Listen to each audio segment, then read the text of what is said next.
Welcome to The Machine, a computer science education podcast from Waterford Institute of Technology. My name is Rob O'Connor. I'm a lecturer from the Department of Computing and Mathematics at WIT. If you want to follow us online, it's at machine_podcast on Twitter. There's a Facebook page. I'll be 100% honest with everyone. I do not update these things very often because I'm not that interested in social media. But if you are interested in following our exploits, you can subscribe to us on Apple Podcasts or Acast or Spotify or Overcast or any of the many places that we do get podcasts.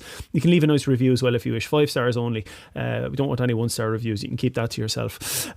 Today we are going to talk about virtual reality, augmented reality. I'm delighted to have 3 experts in the virtual studio with me today. We have Carol Faughnan, who is the Business Development Executive for the Enterprise Ireland Technology Gateway at TSSG/Walton Institute. More on that in a moment.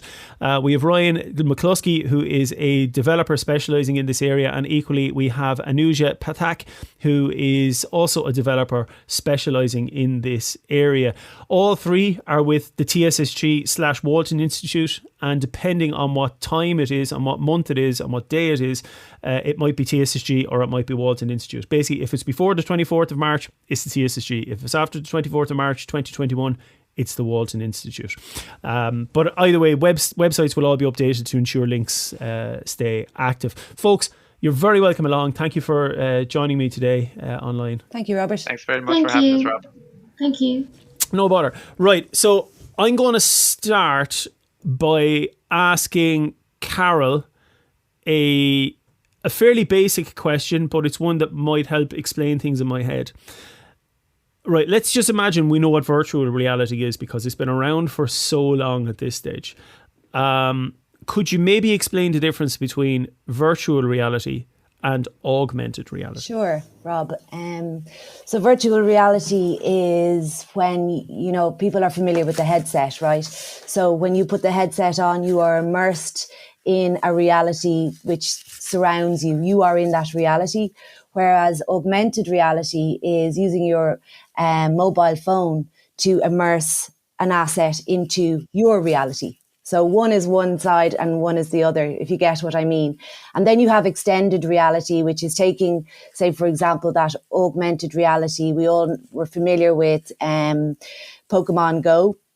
So that's augmented reality where you have the little cartoon character in your environment.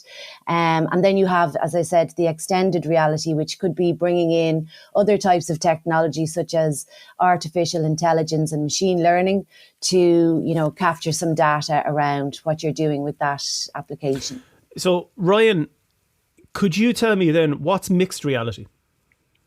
Mixed reality is kind of a cross between virtual and augmented reality. It has some elements of both. So as Carol said, augmented reality is primarily using your mobile phone to overlay content onto the physical world as seen through the camera on your device. And virtual reality then is using a headset to place you entirely within almost your own little world. So then mixed reality is you might have a headset like the Microsoft HoloLens or even augmented reality glasses once they eventually do become a thing. So mixed reality then would put virtual content within the physical world around you, where you can interact with it using kind of advanced interaction techniques like hand tracking and such. But mixed reality, basically its advantage over augmented is that it's more situated within the real world where everything is where it should be. Whilst Ryan was speaking there, you mentioned the glasses, which are kind of infamous at this age. Anujah, you kind of smirked because I don't know about you, but I like the promise of Google Glass and other such products has been around for years and it's never really materialized. Are really what I'm kind of seeing with actual physical products that actually exist in the real world are there's the virtual reality virtual reality headsets such as the Oculus or whatever, and there is the phone and the augmented reality thing. But that mixed reality space, is it really a reality yet? To some extent, yes. So they have HoloLenses, which are just those glasses and a headset, and you can interact with the 3D objects using your hand gestures like very simple hand gestures, and you don't have a screen in front of you, like augmented reality, and you can see the real world. So it's somewhat like a mix of both, and it does exist at some extent, but it's not completely evolved yet. So it's a bit of what do we say? It's a bit of a very far-fetched thing, mixed reality. So I'm old enough to remember virtual reality in the 1990s as being, the next big thing, okay? And then it didn't happen. And, for the last number of years, it has been the next big thing. And to a certain extent, it is happening, largely in the gaming space.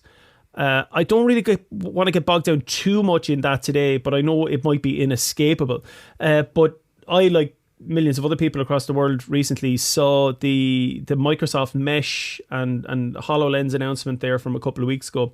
And it looked like something out of the Avengers. It looked like kind of Tony Stark technology, where people were having these kind of virtual meetings and passing virtual objects to each other. I don't know, like, Ryan, is this real this time? It does look to be real, but yeah, as you said, it does look very kind of futuristic technology. But the fact that it's been demoed to a large number of people, and Microsoft themselves have said it's happening fairly soon as well, and it's using kind of existing technology. So they do use the HoloLens, and they do. I think the plan is to support virtual reality as well, if I'm not mistaken. But correct me if I am wrong there. So it's sort of it is a very futuristic thing, but it does look to actually be happening this time. So fair play to them if they do pull it off properly. But it's been promised before. We've seen things like, if anyone has seen the original demo for the Magic Leap with the whale in a swimming pool, it looked amazing. It was not so amazing in practice. So we've seen this sort of stuff before, but with Microsoft, if anyone can pull it off, it's probably them. So I don't want to get too negative about mixed reality. I'm just going to use mixed reality as a kind of an umbrella term for all of these, if that's all right. Maybe I'm wrong. Am I wrong in using that term? Yeah, in this case, probably mixed reality is the best way to go with it, because it's not. Well, I suppose for some people it will be augmented reality, because not everyone will be using it, through the likes of a HoloLens or even a virtual reality headset. So it does seem to be kind of it works across devices, and whatever kind of device you're on, you can still experience whatever everyone else is doing as well. So yeah, mixed reality probably is the best way to look at it, because it's using the real world and putting that into a virtual world where it's still fully interactive. It's almost like a continuum of reality, and some of it is generated by the computer and some of it is generated by the real world. Would that be exactly? Yeah, that's fair. Probably the best way to put it. Yeah. Okay. Yeah, because it's a tough one to get your head around. I mean, I was trying to explain, this kind of stuff to some people recently, and the first thing that they think of is, oh yeah, a friend of mine had an Oculus and they were playing a video game like Superhot or something like that, which is great. It's great fun. It's great. It's cool. But I suppose there's so much more to it than necessarily games. Exactly.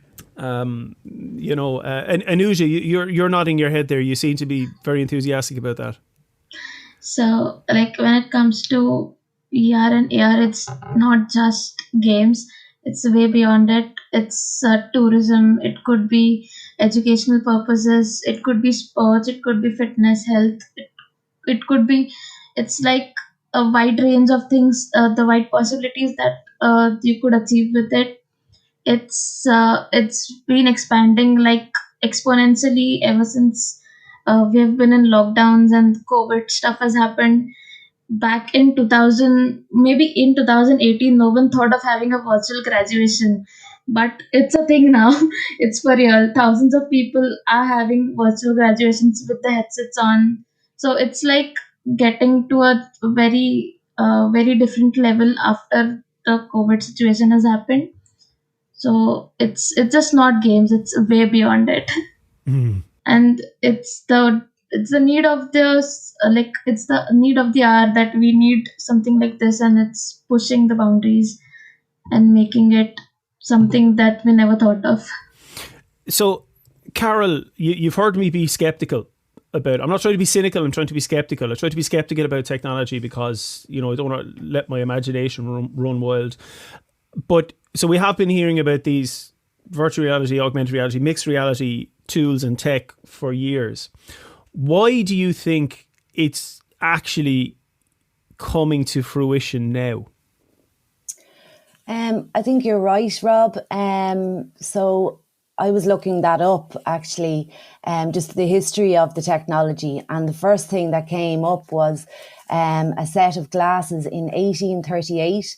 And they were called a stereoscope set, a headset. It was like the first 3D glasses. So I think over the last century, we've just culminated this technology to where we are today. And the technology is always ahead of the market. So for a long time, the technology hangs around until something actually, catalyzes it and catapults it into society. So what we've experienced in the last year with the whole movement towards remote working with COVID-19 has really accelerated this. And we're seeing a huge number of new use cases that we wouldn't have even imagined were there even last year. So like one example I can give you there is for design consultations in companies. You can imagine they 3D print a prototype and pass it around a boardroom, but that's no longer possible. So, we're having to create AR assets so that design consultations can happen online and people can see the prototype through their phones. So things like that, virtual events, we've seen, and I think even if you scroll through your own timelines, you'll see a number of events, and a lot of them now will allow you to access through your headset, which is really exciting because you're fully immersed in the event. You can look around you, you're with, hundreds or thousands of people in a room, interacting with their avatars. And like with Zoom, you can, break out of the main event and go to the bar or sit on the deck and look at the sunset and actually have a chat with, other people. And so this is, conferences, also entertainment, concerts, theatre, the Consumer Electronics Show. I'm sure, a lot of people will access that now this year through VR. So, it's huge. Healthcare is another huge area where it's really needed. Like, if you're talking to your GP, you'll use Zoom. But what about for physiotherapy? What about for, sports injuries? This is all being, extended now to virtual reality and extended reality. And we're looking at all sorts of things and solutions like that in TSSG. We have our mixed reality innovation lab there with, a whole lot of equipment, and that's how we bring clients through the technology gateway to access this technology, access the expertise as well, and a whole host of new applications which we've never seen before. So it's really, really exciting. It has really accelerated now. So I want to talk to you about the technology gateway, but we might leave that conversation to later on in the podcast. Sure. Because I'd like to establish some of the technology first, so that we can whet people's appetite, so that then they want to run and talk to you afterwards. But Ryan and Anujah and myself, the three of us are kind of nerds. Okay, please, no offense to either of you. Whereas Carol, you're like a real person. So you're I'm a nerd too. I have a headset. Yeah, but you come from you don't come from a techie background. Am I right about that? Not really. No, more business and marketing actually. Yeah.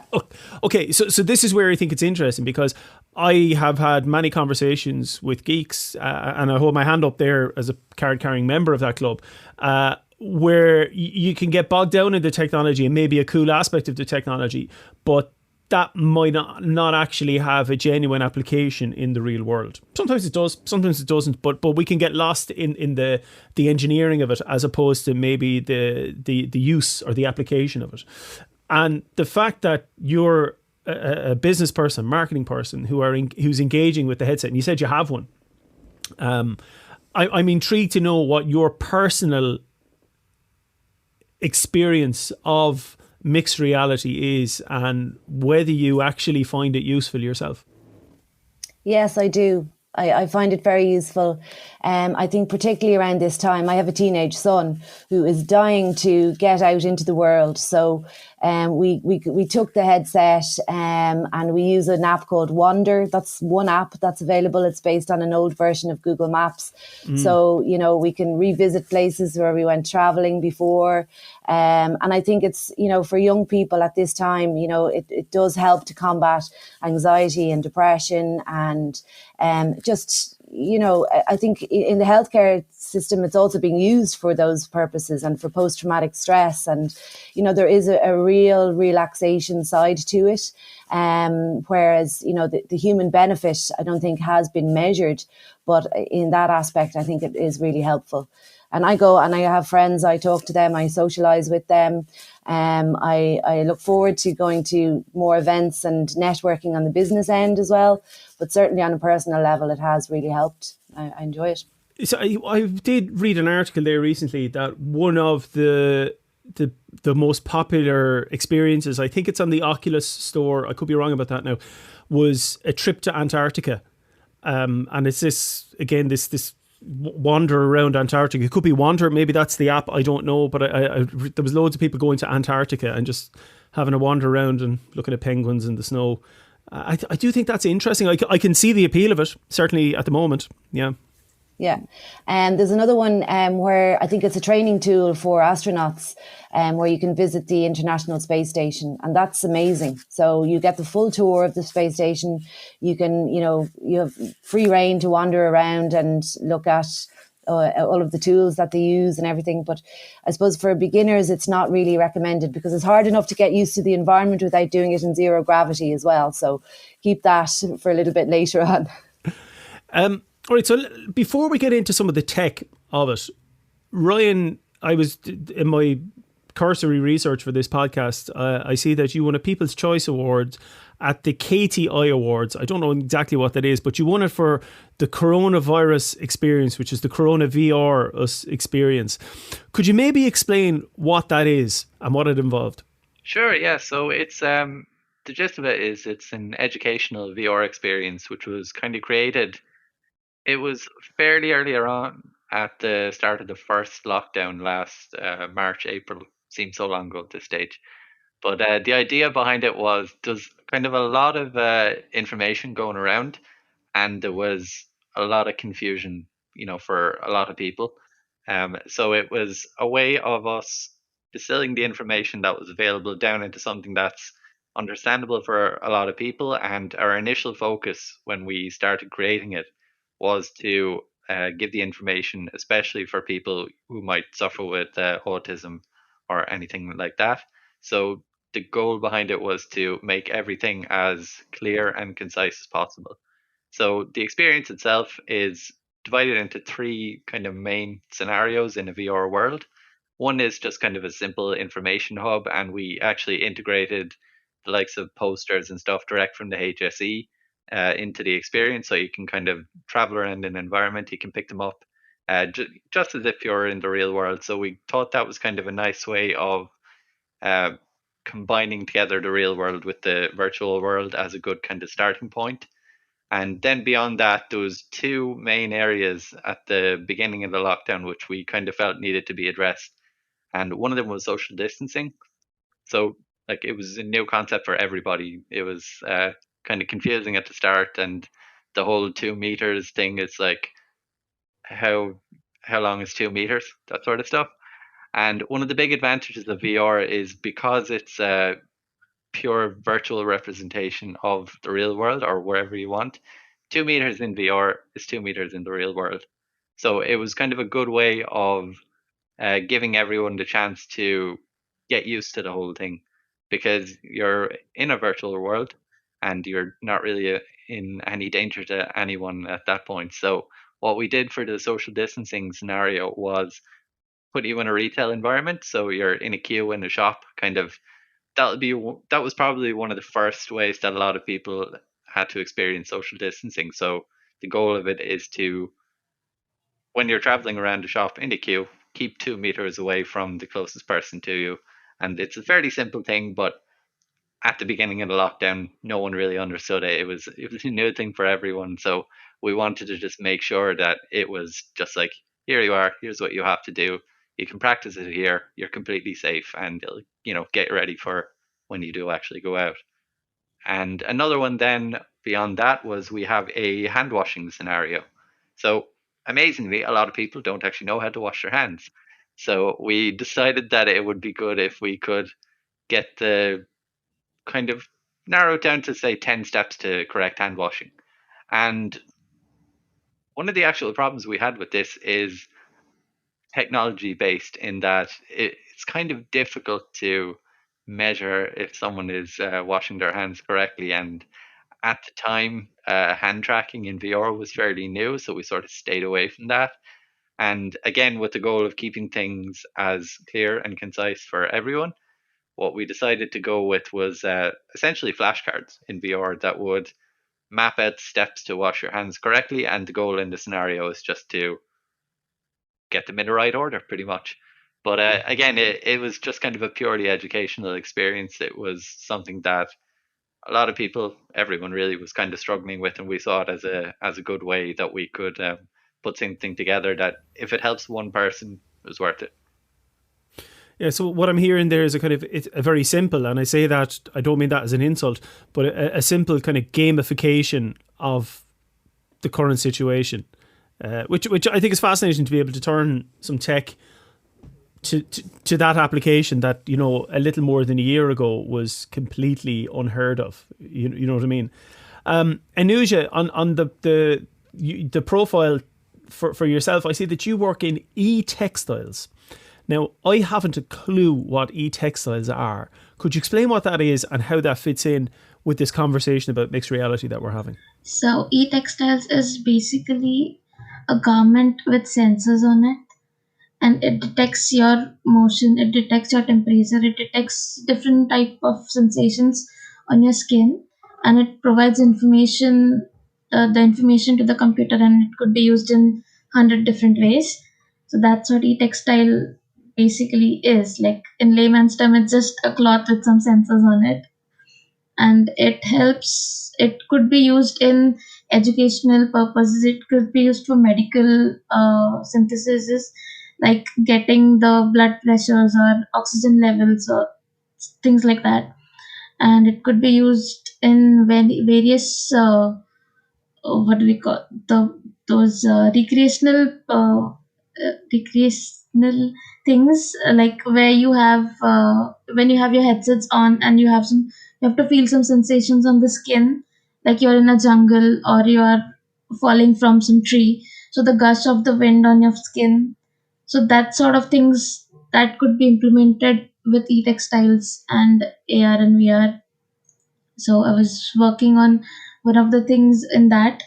And so the project that I was working on was a banner sort of thing, which had different logos of the projects we are working on. And I had used an augmented reality app to show what the project was about, like have assets to various interactions with it. So that was basically the project for e-textiles. So what you're saying is that, so with e-textiles, and correct me if I'm wrong about this, is that it's not just an input device to give input information into the system. It can also be a feedback device to relay information back to the user about the virtual environment or conditions that they're in. Yeah. That's correct. So it's like a crude analogy would be like a rumble pack in a game pad. Would it? That's a crude analogy. Crude, yeah. Yeah. Okay, crude. Right. Yeah. Okay. Thank you. You're very kind. Right. So this question is both to Ryan and to Anujah. And sure, Anujah, we might go to yourself first because we're speaking now. But let's say I was somebody. Let's say I was a student, or I was somebody who was into tech, and I wanted to start mucking about in this mixed reality space. What recommendations would you make? Where should you start? So for starters, I think having 3D gaming or programming should be the start point to get in AR VR thing. And then later on stages, you could just get it more good at it and go to a different level of AI and machine learning and artificial intelligence. I think that's what a person should start with, like basic programming and graphics or 3D asset development, something like that. Yeah, just to kind of echo what Anujah said, it's very kind of a wide open space where you have your kind of traditional stuff where you know start from the ground up. So you'd want the likes of programming, maybe 3D asset design and that sort of stuff. But there is more kind of accessible areas of AR in particular would be one that anyone can really start with, as long as you kind of have an idea, I guess. There's some applications that are available now which help with creation of AR content for people who would have absolutely no programming knowledge whatsoever.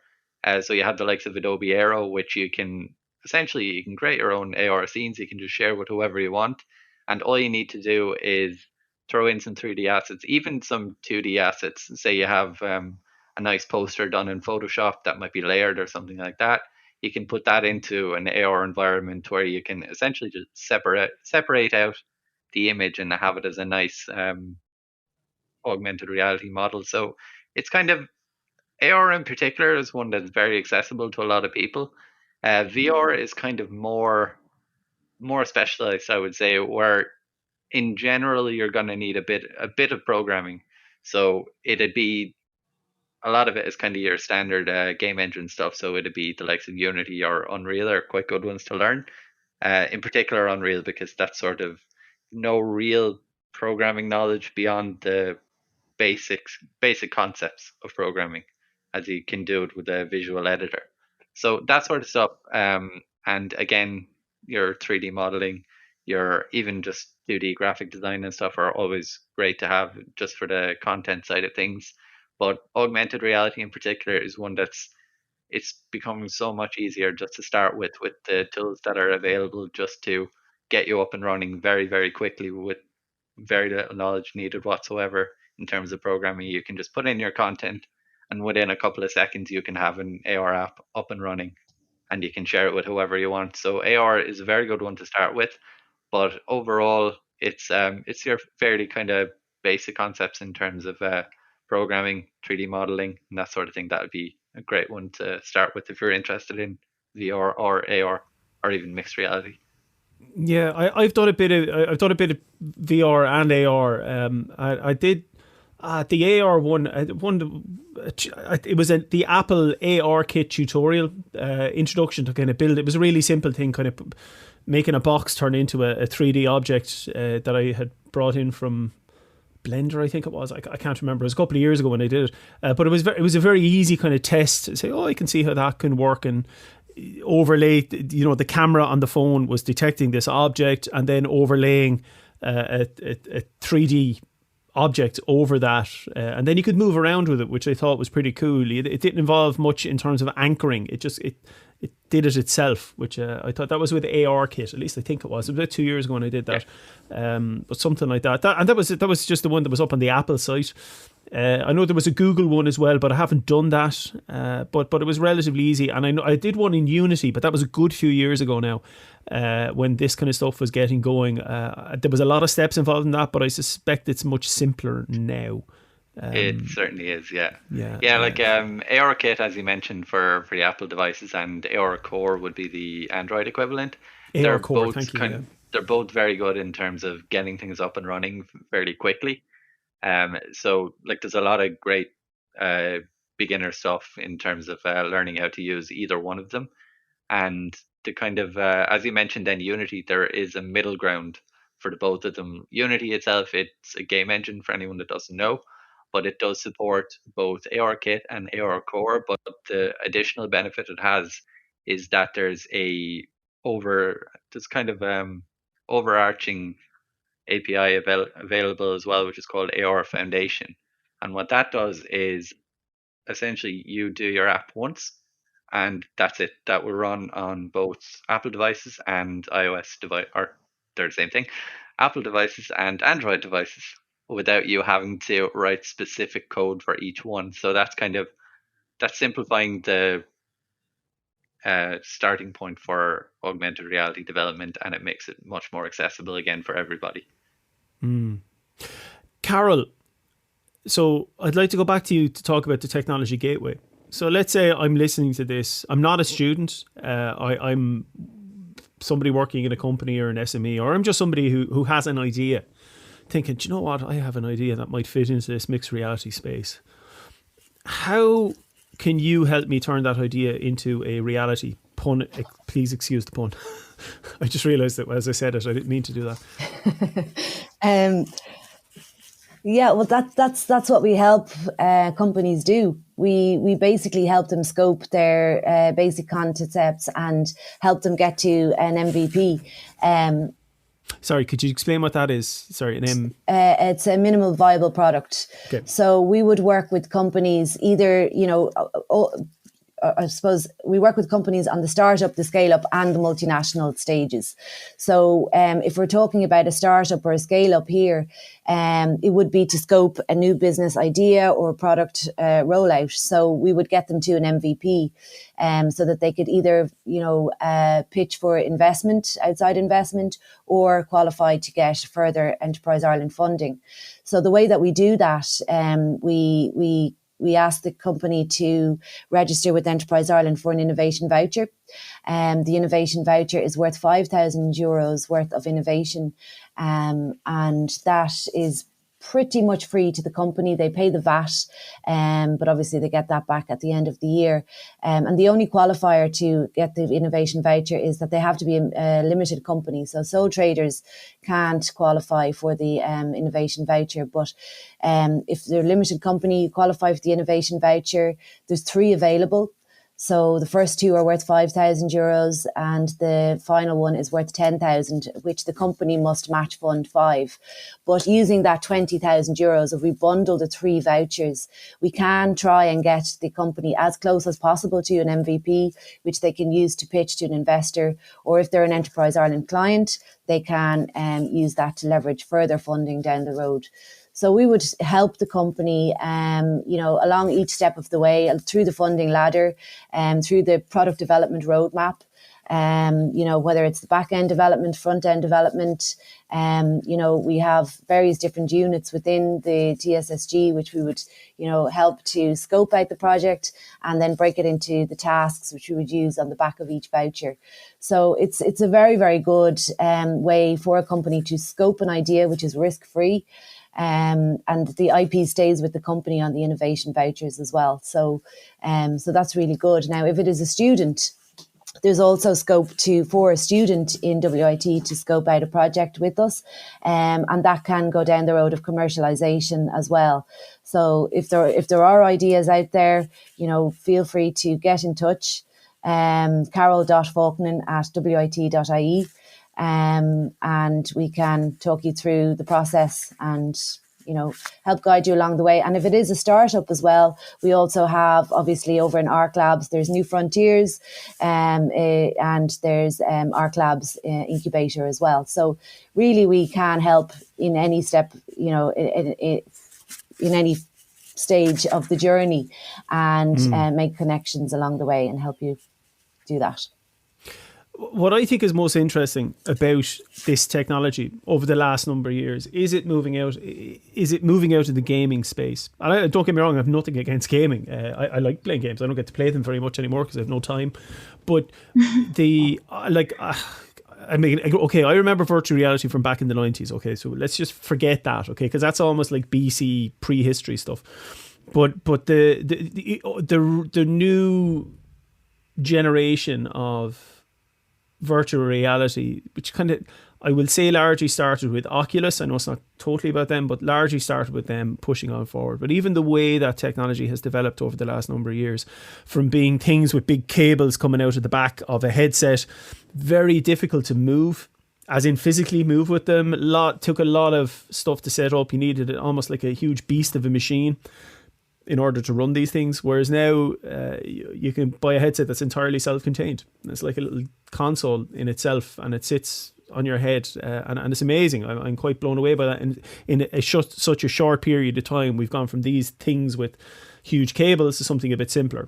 It's not entirely as simple, but the way the tech is progressing. But like, So I'm somebody who's involved in tech, and I've mucked about with this, but not everyone will have. But like, if I wanted to have a play around with some of this tech to maybe think about some area that I wanted to work with it in, can I do that with you? If you have an innovation voucher, you're more than welcome to. Well, I suppose we do contract R&D as well. So, companies come to us, we would set up a meeting, and although we haven't been able to do so in the last year, we can do a tour and, introduce them to our beautiful lab and equipment, and just to talk about the ideas and what's possible. And just back to your point about gamification, I think, it did start with games, but I think now the applications are so wide, but gamification is going into them. So I think, even for business applications where you would have a virtual boardroom with interactive boards, there's games involved there to help you collaborate. And I think with anything like that in the virtual reality environment, there's an aspect to every application which is gamified, if you like. So it does make it, highly interactive, and I suppose that's the immersion quality of it that really stands out and will help it to accelerate further. So again, another interesting thing moving it out of games is, again, watching that Microsoft presentation from a couple of weeks ago about Microsoft Mesh and HoloLens, which if anyone's listening wants to look it up, just Google it, you'll find it very, very quickly. It's amazing how Google has turned into a verb. But anyway, the thing that as I was reading about it then, it's basically integrating all of this stuff into a product as boring as Teams, as Microsoft Teams. And when you see a company pitching interesting ideas at a mundane product, it's almost normalizing it, if you know what I mean. I'm not trying to make it sound less exciting, but it's like saying, no, this is for everyone. Because a year ago very few people knew about Teams. If you talk about a year and a half ago and we talked about Zoom, most people didn't know what that was, whereas now we live in a world where everyone is conversant with these techs, and your granny can use Zoom, and is brilliant at setting up virtual backgrounds and all that sort of stuff. So when we talk about mixed reality, look how far we've come in a year with distance-based communications. Where will we be in a short period of time with this type of stuff, particularly when a company as big as Microsoft, with as deep pockets as Microsoft, are throwing their weight in behind it? I do think that's interesting. I don't know if you have a comment on that. If any of you do, please feel free to jump in. Yeah, so it's like, as you said, when a massive company like Microsoft gets behind it, you look as well, even with Oculus and their purchase by Facebook a couple of years ago. Facebook have really kind of pushed the whole thing forward, as much as a lot of people may not like them. But even over the last year or even 2 years, 2 years ago, I believe it was, they launched the Oculus Quest, and that was the first kind of mainstream targeted virtual reality headset that was purely wireless. And then a year after that, they kind of one up themselves and they announced the Oculus Quest 2, which was not only kind of more advanced in terms of technology, but it was cheaper. And you kind of look at that and you're like, how does that work?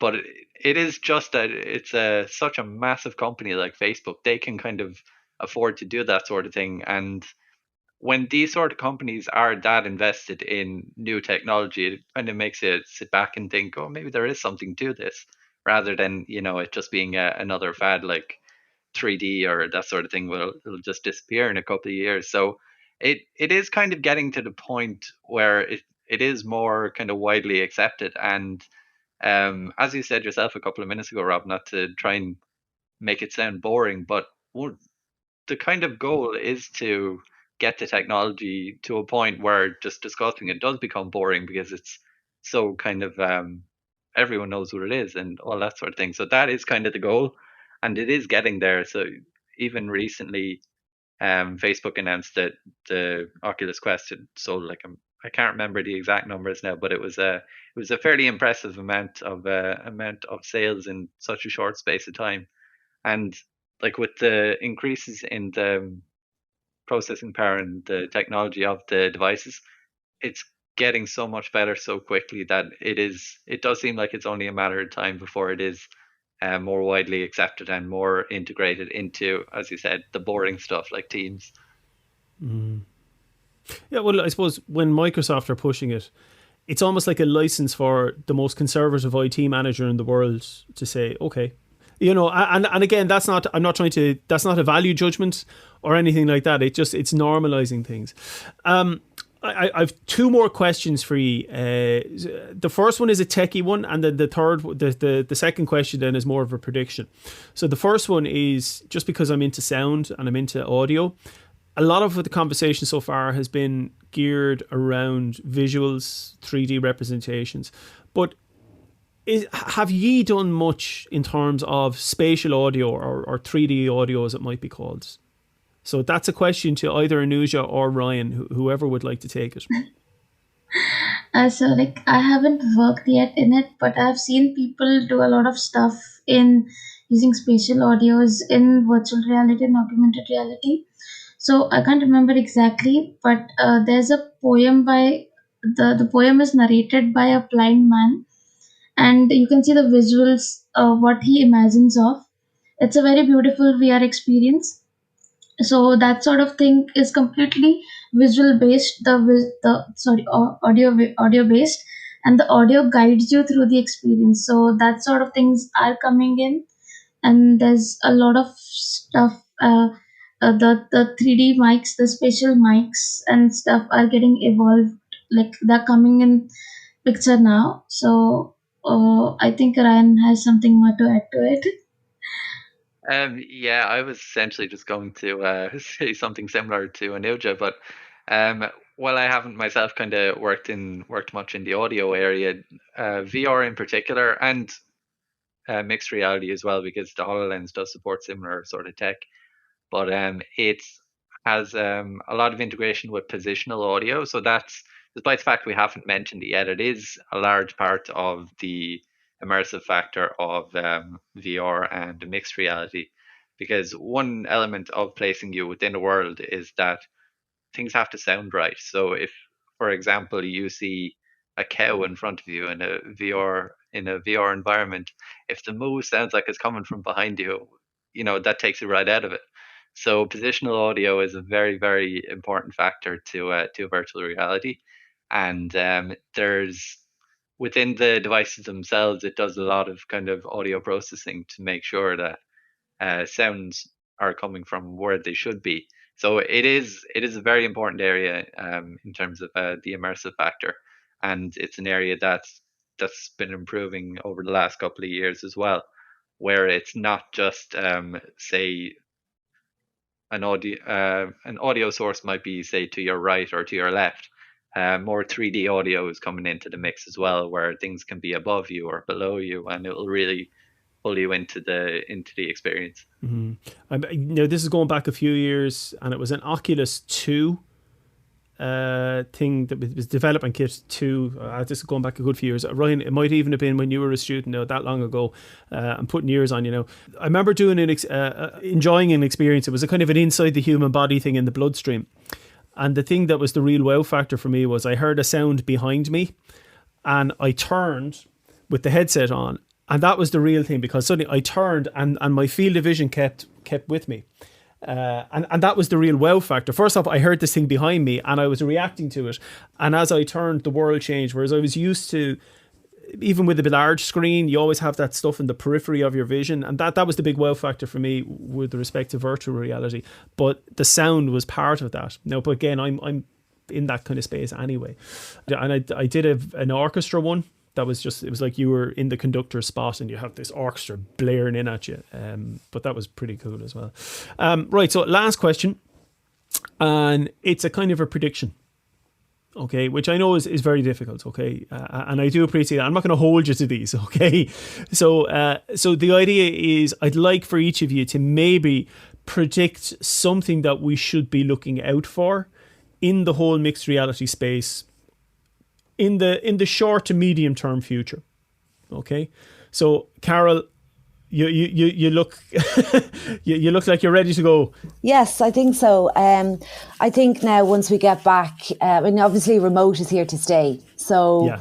I mean that's a given. So, I mean, virtual meetings and virtual events, and all of those are really we're going to see a lot more of that. Also tourism and hospitality, that's going to bounce back too, but obviously once we get a feeling for the remote and the true immersive experience that you can have through virtual reality, I think that's going to be here to stay. I think we're going to see a lot more of that as well. Games and fitness,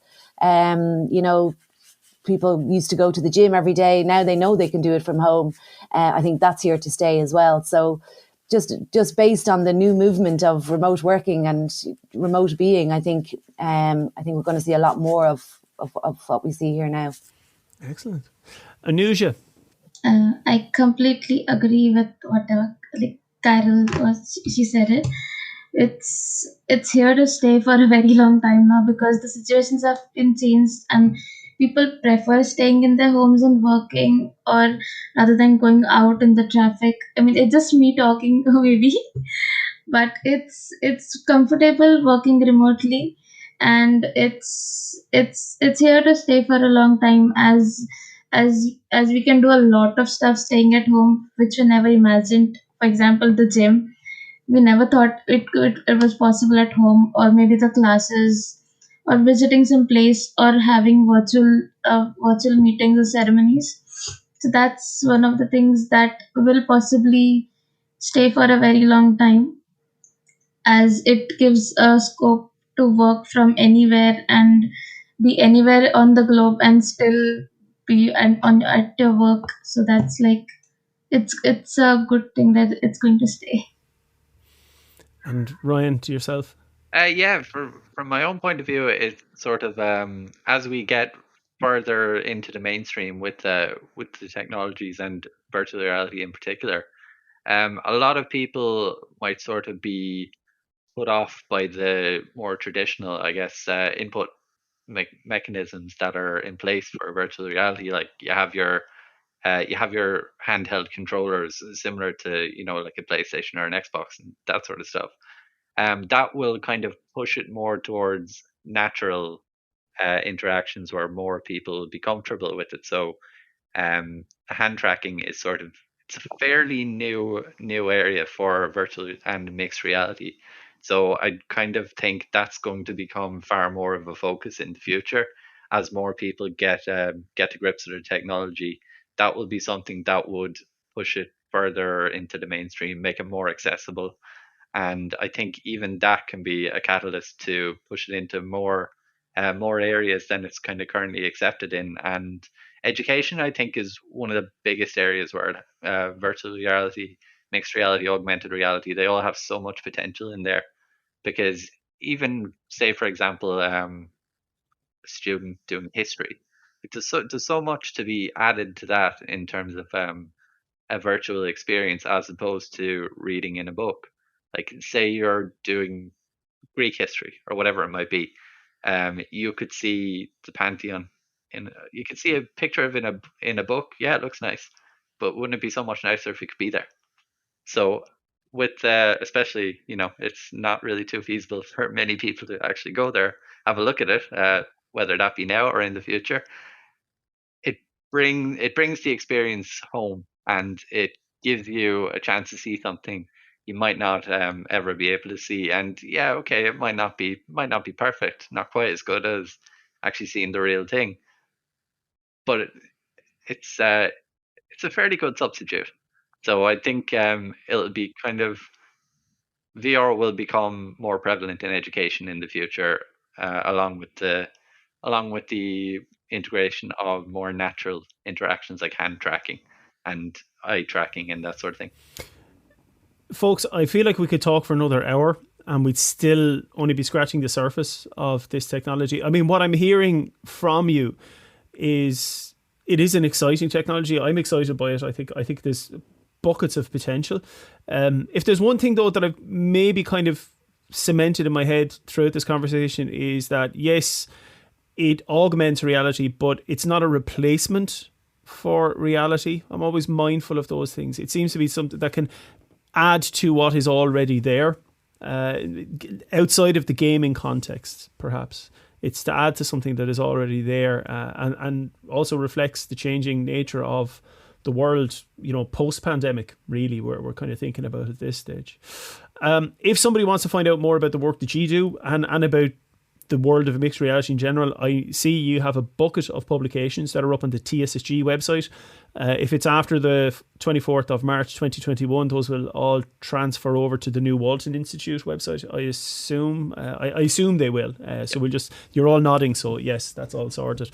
So those will be there. And it might be a conversation that we could perhaps pick up on in a year's time or thereabouts, and kind of see where we're at. I'd love to delve deeper into the world of these e-textiles and talk about test beds, and maybe talk about some more business cases as well, use cases outside of the gaming context, because we can get bogged down in that. Don't get me wrong, that can be great fun too. That would be great. So to Carol Faughnan, to Ryan McCloskey, and to Anujah Pathak, thank you so much for your time. TSSG.org or waltoninstitute.ie, I think is the new address, isn't it? Yeah. Yes, so you can go there, or wit.ie.